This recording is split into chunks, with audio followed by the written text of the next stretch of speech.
Sinipag akong gumawa ng tinapay mga kabsat at ang ginawa kong tinapay ay mini monay na chocolate flavor. Pwedeng-pwede naman pala. Gagawa nga pala muna ako ng dough mga kabsat at ito nga pala yung una kong mga paghahalu-haluin. Mga dry ingredients to mga kabsat. So gagamit ako dito ng 3 cups ng harina. So maglalagay ako dito ng chocolate powder mga kabsat, 1/2 cup ng chocolate powder. At maglalagay nga rin pala ako dito ng 2 tablespoon ng sugar mga kabsat. Brown yung ginamit ko dito kasi ito lang yung available dito sa bahay mga kabsat. At maglalagay nga rin pala ako dito ng pampaalasa, syempre 1 tablespoon ng yeast. Dapat active yung yeast mga kabsat para hindi masayang kapag gagawa ka ng tinapay.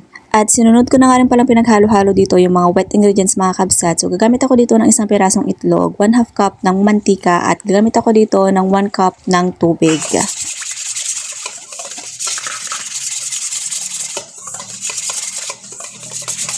At maglalagay nga rin pala ako dito ng konting asin.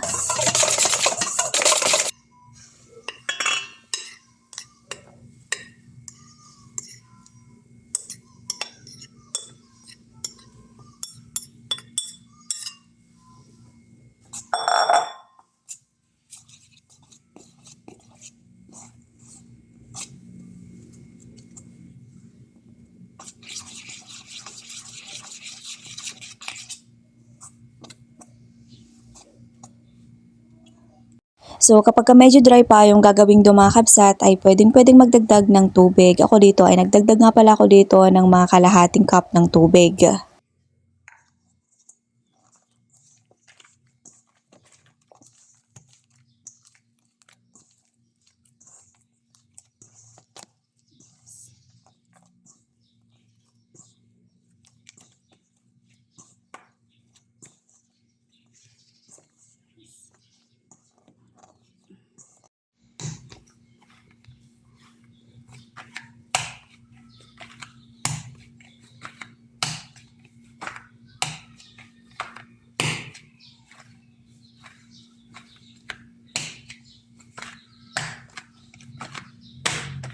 At pagkatapos masahin mga kabsat, ay i-rest nga pala yung dough hanggang sa mag-double yung size ng dough. So i-rest ko nga pala to ng mga 1 hour.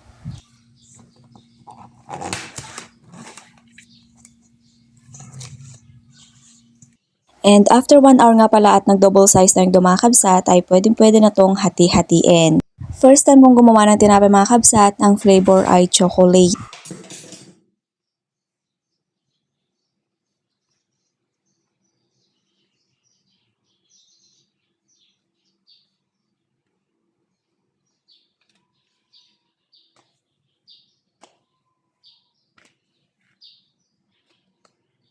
Yung pagkahati-hati ko dito mga kabsat sa gagawin kong tinapay ay hindi na talaga magkakaparehas. May malaki, may maliit. Okay na to, hindi naman to pambenta, pangkain naman to mga kabsat. So pwedeng-pwede na rin. Hindi sila magkakaparehas.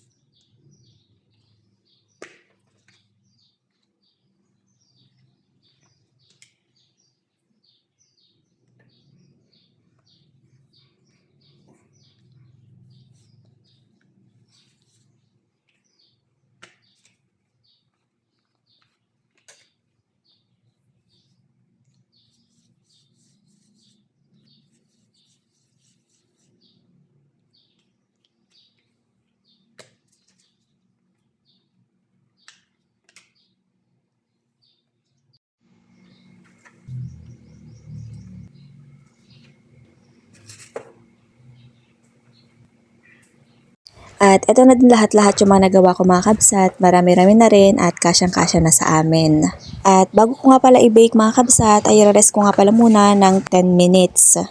At pagkatapos ng 10 minutes mga kabsat, ay i-bake na to. Iluto sa oven mga kabsat ng mga 15 minutes in 180 degree po.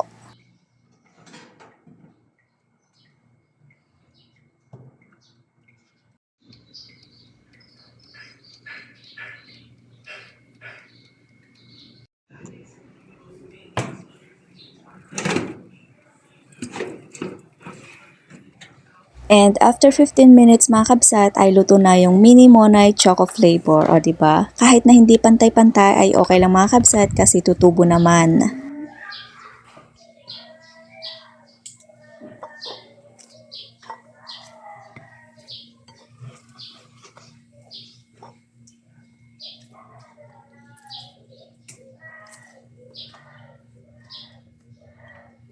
Magsangsangin nga ang binabakram ko. At natatawa nga ako dito sa papalaman ko mga kabsat sa mini monay na to kasi margarine. Ito lang kasi yung available dito sa bahay mga kabsat at mas masarap sana na ipalaman dito ay chocolate din.